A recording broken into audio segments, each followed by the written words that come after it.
Sur ce salon, on peut voir à peu près tout le panel de nos solutions drones. Donc on va partir des drones tactiques et le haut de gamme, donc notre système Watchkeeper. Un principe important à comprendre, c'est que le drone Watchkeeper n'est pas un drone que l'on pilote. C'est-à-dire que les joysticks que nous voyons là ne permettent pas de contrôler la trajectoire du drone. Ces joysticks sont là pour nous permettre de contrôler les charges qui sont à bord, donc la caméra, le radar. L'opérateur, qui est en général aussi un analyste image, va se charger d'aller pointer l'endroit qui l'intéresse, d'aller faire pointer le radar sur ce qu'il veut voir, et le drone va choisir sa trajectoire, tout seul, d'une manière parfaitement autonome. Le pilote qui est à côté a une fonction qui est une fonction principalement de sécurité. C'est-à-dire qu'il va donner au drone la bulle dans laquelle il a le droit d'évoluer librement.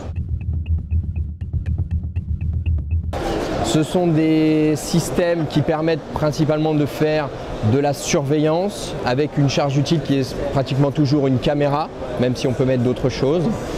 Donc des applications pour tout ça, aussi bien civil ou militaire, parce que finalement il y a assez peu de différence.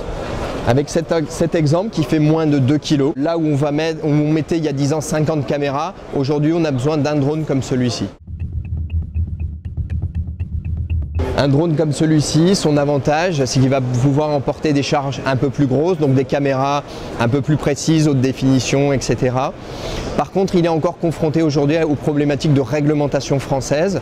Alors, la réglementation aujourd'hui, c'est plusieurs paramètres, donc on ne peut pas juste prendre en compte son poids. Mais voilà, aujourd'hui, pour faire voler un appareil comme ça, on peut, mais il faut l'opérer à vue, ce qui est encore limitatif. Vraiment les plus petits, à voilure fixe, qu'on peut lancer à la main.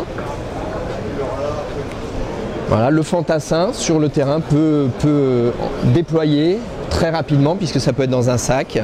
Il déploie ce drone très rapidement et il peut aller voir ce qui se passe au-delà de sa propre vue, être sûr qu'il n'y a pas une embuscade, être sûr qu'il peut progresser, faire le tour complet de son bataillon, parce que parfois ça peut arriver de derrière, de tous les côtés. Voilà, en quelques minutes, on est rassuré et on peut progresser.